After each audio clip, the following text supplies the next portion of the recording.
મીઠી મધુરી વાત અને ભાગ 71 તારીખ 11/3/2026 વચનામૃત મધ્યનું 36 ટોપિક છે વચનામૃત અખંડ વૃત્તિના 4 ઉપાય.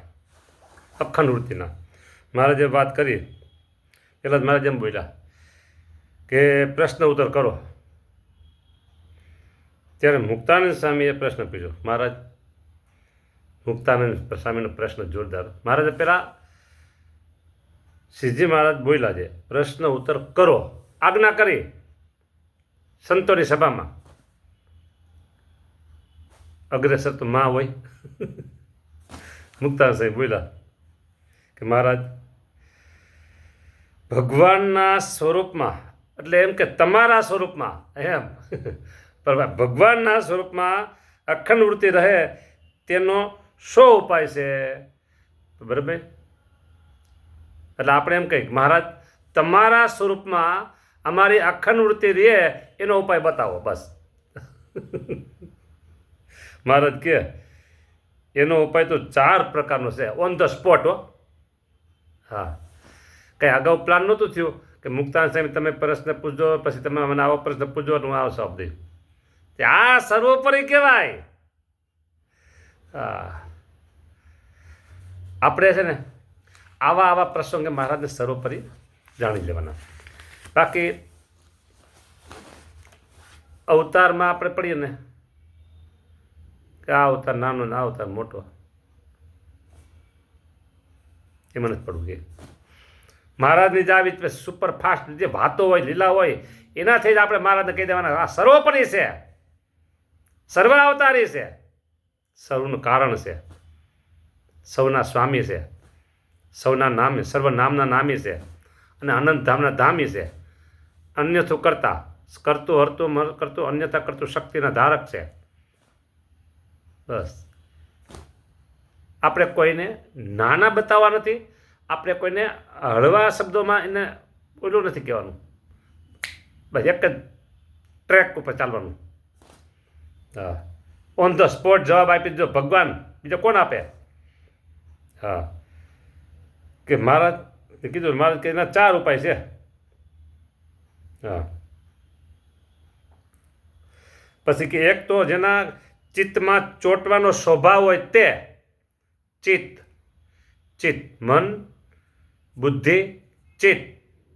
ચોથો અહંકાર. હા, 4. એમાં ચિત્ત એ ચોંટવાનો સ્વભાવ. હા, કેમ ચોંટે? ફેવિકોલ, ગમ, એવી રીતે ચોંટી જાય. બોલો. હવે થોડીક વાત કરું, તમે રાજી રહેજો હરિભક્તો. તમારી વૃત્તિ માતા પિતા, પત્ની હોય તો પતિ, પછી સંતાનો, તમારે આમાં પ્રીતિ હેત ચિત્ત ચોંટાડવાનો પ્રયત્ન કરવો પડ્યો ખરા? કયો આ લગ્ન થયા છે તો સ્ત્રીને વિશે મારે ચિત્ત ચોંટાડવું છે, પ્રયત્ન કર્યો કહીએ? બોલો. સંતાન, દીકરા દીકરી, એમાં ચિત્ત કેમ ચોંટાડવું એનો એક્સ્ટ્રા ક્લાસ ભર્યો કે? આ ચિત્ત એવું છે ને ચોંટી જાય, કોઈને શીખવવું ન પડે. નાનું બાળક હોય 2 જ વર્ષનું ગણો ને, બરાબર, અને રડવા લાગે, કોઈ સ્ત્રી એને રમાડે, છાનું રીએ, પણ એની માં આવે અને એને રમાડે તેડે તો તરત એ છાનું થઈ રહી જાય છે, કારણ કે એમાં એનું ચિત્ત ચોંટી ગયેલું છે. એટલે ચિત્તને ચોંટાડવા માટે કંઈ પ્રયત્ન કરવો પડતો નથી. દીકરા દીકરી હોય એને માતા પિતામાં કેમ હેત કરવું, એમાં કેમ ચિત્ત ચોંટાડવું, એક્સ્ટ્રા ક્લાસ કોઈ ભેરા છે ખરા? એટલે શ્રીજી મહારાજે એમ કીધું કે જેમ પુત્ર કલત્રાધિકમાં ચોટે છે તેમ પરમેશ્વરના પણ ચોટે, માટે એક તો એ ઉપાય છે. હવે આ ભગવાનના ભક્ત જોવાનું રહ્યું, આ ચિત્ત આમાં સંસારના ચોટે છે તો ભગવાનના ભક્ત હોય જો તો પરમેશ્વરના પણ એવી રીતે ચિત્ત ચોટે. એક આ ઉપાય ચિત્તનો. બસ બીજો અતિશય સુરીરપણું, ખબરદાર. બસ હવે સુરીરપણું અત્યારે ક્યાં રાખવું પડે એ તમને કહ્યું.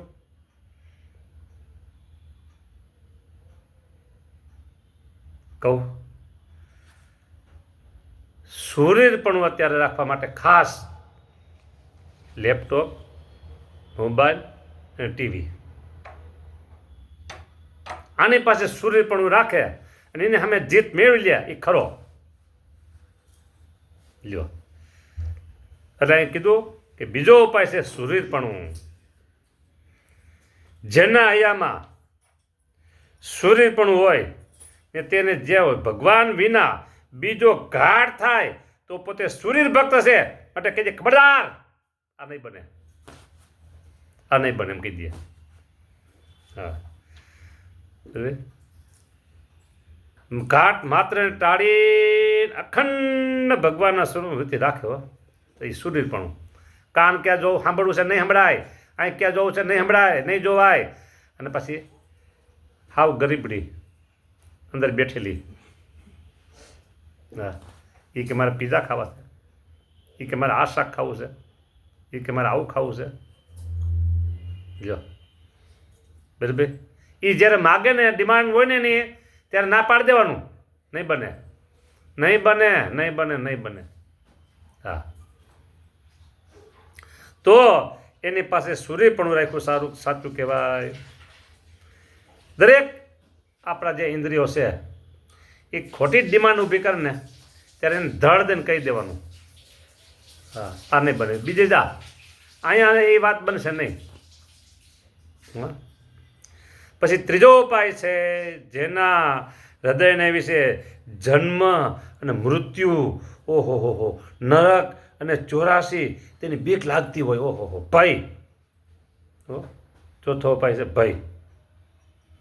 હા હા જન્મ મૃત્યુ, લખ 84, નરક 84 કીધી, લખ 84 ઠીક, નરક 84. આ હા હા હા હા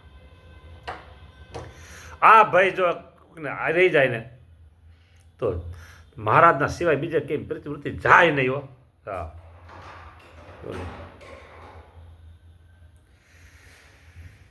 એવી રીતે અતિશય બીક રહેતી હોય તે બીકે કહીને ભગવાનના સ્વરૂપમાં અખંડ વૃત્તિ રહે, બીકે કહીને રહે. બસ લ્યો હવે ચોથો ઉપાય આવ્યો વૈરાગ્ય. જે પુરુષ વૈરાગવાન હોય, જે પુરુષ વૈરાગવાન હોય તે સાંખ્ય શાસ્ત્ર જ્ઞાને કરીને દેહ થકી પોતાના આત્માને જુદો સમજી આત્મા વિના બીજા સર્વે માયિક પદાર્થને અસત્ય જાણી અને પછી તે આત્માને વિશે પરમાત્માને ધારી તેનું અખંડ ચિંતન કરે. હવે જો આમાં આવ્યું સાંખ્ય વિચાર, સાંખ્ય શાસ્ત્ર, બરાબર વૈરાગ હોય, સાંખ્ય શાસ્ત્ર જ્ઞાને કરીને દેહથી પોતાના આત્માને જુદો સમજી માયિક પદાર્થને અસત્ય જાણી, એ બધી વાત મૂકો, શોર્ટ બટ સ્વીટ એની જેમ. શું છે? આત્માને વિશે પરમાત્માને ધારીને તેનું અખંડ ચિંતન કરવાનું. બસ હું દેહ થકી જુદો એવો આત્મા છું, દેહ થકી જુદો એવો હું આત્મા છું અને મારા વિશે ભગવાન અખંડ બિરાજમાન છે. બસ મારા વિશે ભગવાન અખંડ બિરાજમાન છે. હા લ્યો પરમાત્માને ધારી તેનું અખંડ ચિંતન કરે. હા આત્માને વિશે પરમાત્માને ધારી તેનું અખંડ ચિંતન કરે. આ 4 ઉપાય વિના તો જેના ઉપર ભગવાન કૃપા કરે તેની તો વાત ન કહેવાય. જો પેલો ઉપાય ચિત્ત ચોટવાનું, બીજો કીધો